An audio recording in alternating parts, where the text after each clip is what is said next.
We begin with a question. How much of who you are today has been shaped by your childhood experiences? We've all been through situations that have marked us, but some experiences go deeper, leaving silent, profound imprints. Often, these imprints manifest in our successes and failures, in our relationships, and in how we perceive ourselves. But how does childhood trauma really influence our adult lives? What role does it play in our ability to build healthy relationships or achieve success? Carl Jung, a visionary in depth psychology, explored the hidden layers of our psyche.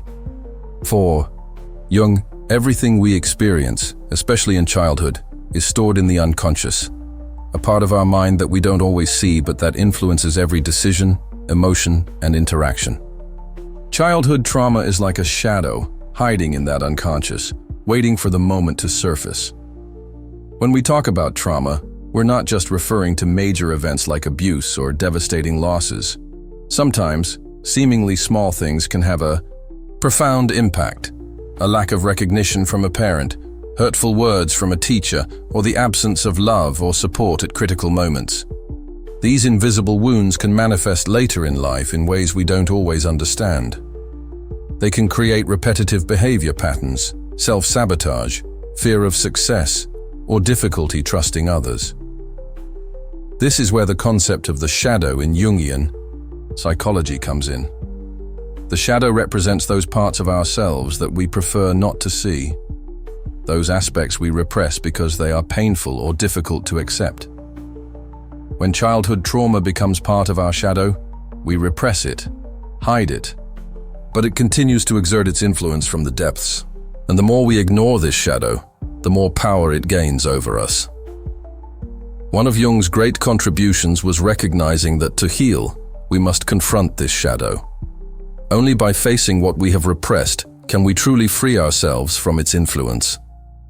Childhood trauma doesn't disappear with time. It transforms, hides, but remains alive in our unconscious. Unless we bring it to light, it will continue to affect our relationships, decisions, and perception of what we deserve. Often, childhood trauma manifests in our personal relationships. We may unconsciously seek to repeat behavior patterns from our childhood, drawn to people who subtly remind us of those who caused us pain. This can lead to cycles of toxic relationships, emotional dependence, or rejection. But why do we do this? Why are we attracted to what hurts us? Jung would say, it's the unconscious trying to resolve what was left unfinished in the past. We try, unknowingly, to heal old wounds through new experiences. Childhood is a crucial stage where we develop our first emotional bonds, what Jung called the mother archetype and the father archetype. These archetypes are not just literal figures, but psychic energies symbolizing our relationship with care, support, and authority. If these archetypes manifested in a distorted or harmful way in childhood, they can leave a deep mark on our unconscious, leading us to seek out people or situations that perpetuate that harm. But here lies the power of self-awareness. When we realize these patterns, we can begin to break them. We can bring those repressed parts of ourselves to consciousness and confront them. This process, known as individuation in Jungian psychology, is the path to integrating our psyche, balancing our shadow and our light. What if, instead of running from our trauma, we faced it? What if, instead of repressing our wounds, we explored them bravely? By doing so, we not only free ourselves from destructive patterns, but also unlock immense potential. Jung believed that trauma is not just a source of pain, but also of transformation. If we can integrate these experiences into our consciousness, we can turn them into sources of strength. For now, I invite you to reflect. Are there aspects of your past that still influence your decisions today? Are there patterns in your relationships or professional life that seem hard to break? What part of your shadow might be affecting your present? Continue exploring these questions with us, as in the following parts, we will delve deeper into how childhood trauma affects success, relationships, and the path to individuation. Are you ready to delve deeper into your own? Now, let's delve deeper into how these same traumas can influence something that, at first glance, might seem unrelated. personal and professional success. Why do some people seem to sabotage themselves just when they are about to achieve their goals? Why do others, despite their abilities, feel a deep fear of success? Jung teaches us that what we do not confront in our psyche ends up dominating us, and childhood traumas can be deeply intertwined with our sense of achievement and what we believe we deserve in life. When we grow up in an environment where love, approval, or recognition are conditional, our sense of worth becomes distorted. A child who feels they are never enough to receive their parents' love, or who is punished for their mistakes without understanding, may enter adulthood with a deep fear of failure. But this fear of failure is often paradoxically accompanied by a fear of success. Why? Because achieving success can involve facing expectations and criticisms that revive those old, unresolved fears. Jung saw this phenomenon as a manifestation of the shadow. Instead of facing these hidden fears and complexes, we project them outward. We may sabotage our opportunities, distance ourselves from our goals, or settle for less than what we truly desire. It is an unconscious way of avoiding the pain that success might bring, based on the belief that, ultimately, we will not be enough. Here, another key concept in Jungian psychology comes into play: complexes. A complex is like an emotional charge that is activated in response to certain stimuli. If we repeatedly experience the feeling of being insufficient or incapable in childhood, we likely carry a complex of inferiority with us. Although on the surface we may appear confident and capable, this complex can be triggered in critical moments, making us doubt our abilities or worthiness. Let's take a common example. Someone who has worked hard to achieve a leadership position in their career. From the outside, they seem to have everything under control, but every time they are about to take an important step, they feel deep anxiety. Perhaps they start procrastinating, making erratic decisions, or even abandoning the project altogether. Although rationally they know they are capable, emotionally they are being controlled by fear from their past, a deeply rooted fear that they may not allow themselves to recognize. This complex affects not only our career but also our relationship with money, opportunities, and ultimately, our own ability to be happy. Jung would invite us to ask ourselves, what beliefs have I inherited from my childhood about success? Do I feel that I deserve to prosper? Or is there something within me that tells me I am not worthy of it? These beliefs, although often unconscious, can act as invisible barriers that limit our potential. The archetype of the hero in Jungian psychology is key here. This archetype represents our innate drive to overcome, to face challenges, and to conquer new territories, both external and internal. But for many of us, the hero's path is obstructed by those unresolved traumas. The hero within us is confronted by our own insecurities, fears, and doubts. Often the greatest enemy is not the external world, but the limiting beliefs we have internalized since childhood. This is where individuation, that process of self-knowledge and integration of the repressed parts of our psyche, becomes essential.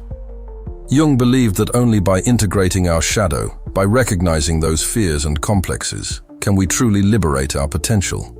It is not just about overcoming trauma, but about integrating it as part of our personal history, turning it into a source of strength and wisdom. Imagine that, instead of fleeing from the fears that success awakens, we faced them directly. Instead of ignoring our insecurities, we brought them to light and examined them. This is the hero's journey in the context of depth psychology, a journey inward, where we face not only external challenges but also internal ones. By doing so, childhood trauma ceases to be a barrier and becomes fertile ground for growth. Similarly, there is another area where these traumas manifest even more evidently: our interpersonal relationships. The people we surround ourselves with, the bonds we form, and especially our most intimate relationships, are a deep reflection of our unconscious. How can childhood trauma affect our relationships, and how can we begin to heal those hidden wounds? Carl Jung described relationships as a kind of psychic mirror. The people we are attracted to and with whom we form bonds often reflect aspects of ourselves that we may not be willing to see. Often, conflicts in our relationships are nothing more than projections of our own unresolved wounds. This is especially true when we talk about childhood traumas. The concept of projection is key in Jungian psychology. We project onto others what we do not want to see in ourselves. If we experienced abandonment in childhood, for example, we may project that fear onto our partners, interpreting every small distance as a sign of rejection. If we suffered a lack of recognition, we may constantly seek the approval of others, generating dependent or unsatisfying relationships. In other words, the people that trauma attracts to our lives act as mirrors of our shadow. It is important to understand that although these projections can be painful and destructive, they are also opportunities for growth. Jung maintained that every relationship, especially those that challenge us the most, is an opportunity to integrate repressed aspects of our psyche. It is as if the unconscious uses others to show us the parts of ourselves that we need to recognize and heal. Here, the concepts of the anima and animus come into play, two of the deepest archetypes in Jung's theory. The anima is the archetype of the feminine in men, while the animus is the masculine in women. These archetypes are not mere gender representations, but psychic aspects that exist in all of us. When we are not in touch with our anima or animus, we tend to project these energies onto our partners or close people, which can lead to unbalanced or conflictive relationships. Imagine someone who, as a child, grew up in a home where they were not allowed to express their vulnerability. Perhaps they were taught to be strong, independent, and not to rely on others. This person might grow up without having integrated their anima, the part of their psyche that represents the emotional, the receptive, and the intuitive. In adulthood, they might project this lack of integration onto their relationships, seeking partners who express these qualities to an extreme, which can lead to imbalances and conflicts. On the other hand, someone who has not integrated their animus might constantly seek authority figures or partners who represent strength and logic, feeling disconnected from their own inner power. These dynamics not only affect us on an individual level, but can also lead us to repeat destructive patterns in our relationships, often resulting in a sense of dissatisfaction or emptiness. Jung invites us to do something radical. Instead of blaming others for the problems in our relationships, we must look within. What parts of ourselves are we projecting onto the other person? What childhood wounds are emerging to the surface? By exploring these questions, we begin the process of individuation, which is essentially a process of integrating all our parts, both conscious and unconscious. An interesting paradox arises here. As we become more aware of our own projections and wounds, we also become more capable of loving authentically. We no longer seek in others something that we lack. Instead, we begin to see them as they are, without the distortions of our own shadows. Love becomes less a need to fill a void and more an expression of fullness. The path to individuation, to the integration of our repressed parts, is reflected in how we relate to others. When we begin to heal our childhood wounds, our relationships change notably. We become less reactive, more understanding, and most importantly, more aware of our own patterns. Instead of blaming or projecting, we begin to take responsibility for our emotions and actions. We have seen how childhood trauma shapes our relationships and our goals. Jung explained that the shadow includes everything we do not want to accept about ourselves. Not only our fears or insecurities, but also qualities that could be positive, but which for various reasons we have chosen to repress.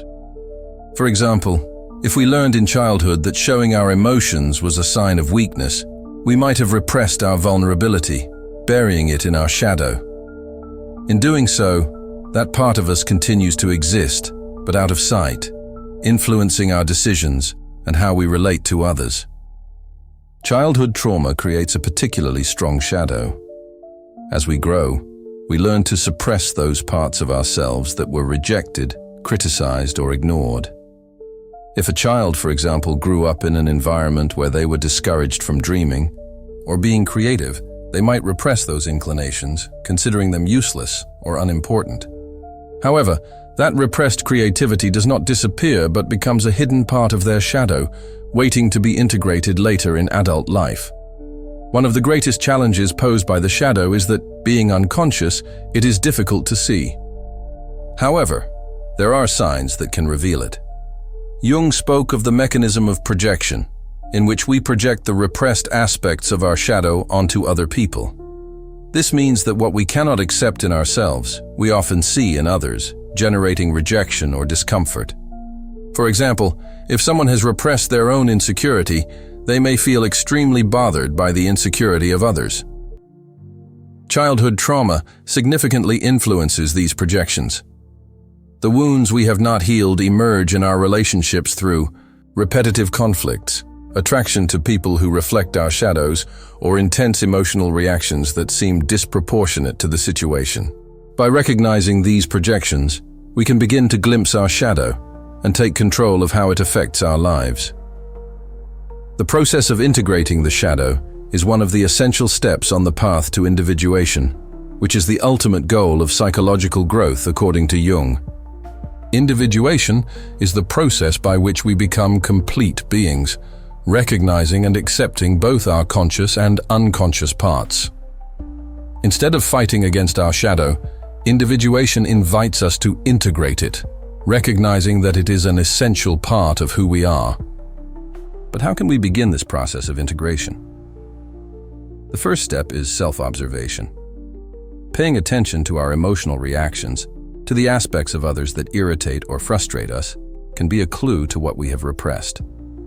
Working with the shadow is not easy. It involves confronting aspects of ourselves that we would rather not see. However, Jung believed that facing the shadow was a crucial part of psychological healing. By bringing these repressed aspects to consciousness, we stop being slaves to our past and can begin to make decisions more authentically and consciously. It is important to remember that integrating the shadow does not mean simply healing or eliminating our wounds. It is about accepting those parts of ourselves and learning to live with them in a balanced way. In the context of childhood trauma, this can mean recognizing how those painful experiences shaped our personality and our reactions, and then consciously choosing how we want to respond in the present.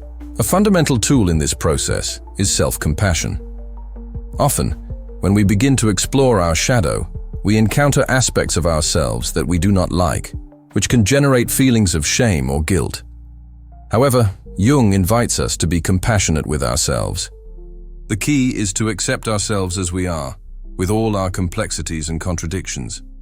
An example of how this process can unfold in daily life is observing our reactions in relationships. If we constantly find ourselves in conflict with certain people or repeating destructive patterns, it is likely that we are projecting aspects of our shadow onto them. By recognizing these patterns and working to integrate the repressed aspects of our psyche, we can break these cycles and create healthier and more authentic relationships. We have come a long way, but this journey would not be complete without addressing one of the most important concepts in Jungian psychology: individuation. Individuation is the process through which we become complete beings, integrating all parts of our psyche, both the known and the unconscious. For Jung, childhood trauma leaves deep scars, but the process of individuation offers us a way to transform those scars into sources of wisdom. This is where the concept of resilience intersects with Jungian psychology. By integrating our painful experiences, we can find new ways of being in the world, freeing ourselves from the behavioral patterns that once bound us. Resilience is not about ignoring pain, but about finding meaning in it and allowing it to transform us into more complete beings. For many, this process begins with a profound act of confrontation. We must face the parts of our history that we have avoided, recognize the pain we have denied, and accept that those experiences are part of who we are. This is an essential step in the journey of individuation, because without acknowledging our wounds, we cannot begin to heal them. Here, Jung's depth psychology offers us a valuable tool: dialogue with the unconscious. The unconscious is not just a repository of repressed memories and unexpressed emotions. According to Jung, it is also a source of inner wisdom. Through dreams, fantasies, and symbols, the unconscious sends us messages that can guide us in our healing and self-discovery process. Working with the unconscious allows us to explore our traumas and shadows symbolically, opening doors to new understandings and ways of integrating what we have experienced. A key aspect of individuation is the concept of integrating opposites. Jung believed that each individual harbors opposing forces within themselves: light and darkness, reason and emotion, anima and animus. The process of individuation involves reconciling these opposites within us. Instead of seeing our wounds as weaknesses or failures, we can begin to see them as part of a greater whole, as essential elements of our psyche that push us toward growth and transformation. One of the most challenging parts of the individuation process is confronting one's own vulnerability. Often, childhood trauma leads us to build emotional defenses to protect ourselves from pain. These defenses can manifest as a need for control, avoidance of intimacy, or denial of our own emotions. Individuation challenges us to dismantle these defenses, which can be deeply uncomfortable but also liberating. As we integrate the repressed aspects of our shadow and heal past wounds, we begin to notice a change in our relationships and our way of being in the world. Projections decrease, and we are able to see others with greater clarity and empathy. Wounds no longer control our decisions or sabotage our achievements. Instead, we find a sense of purpose and direction that is not dictated by fear or pain, but by a deep sense of self-knowledge and acceptance. It is crucial to remember that individuation is a continuous process. There is no endpoint where we can say we have achieved perfection. The journey toward integrating the psyche is a constant cycle of discovery, acceptance, and transformation. At each stage of life, we face new challenges, and with them, new opportunities to deepen our self-knowledge and advance on the path of individuation. The journey toward individuation is a path to psychological freedom, a journey in which each step brings us closer to our authentic selves. Childhood trauma may have marked us, but it does not define who we are. By integrating our shadow and embracing both our light and dark sides, we can free ourselves from the patterns of the past and live in a more fulfilling and conscious way. If this journey resonates with you, I invite you to continue exploring the mysteries of depth psychology with us. There is much more to discover about the unconscious, interpersonal relationships, and psychic dynamics. Are you ready to delve deeper into your own individuation process?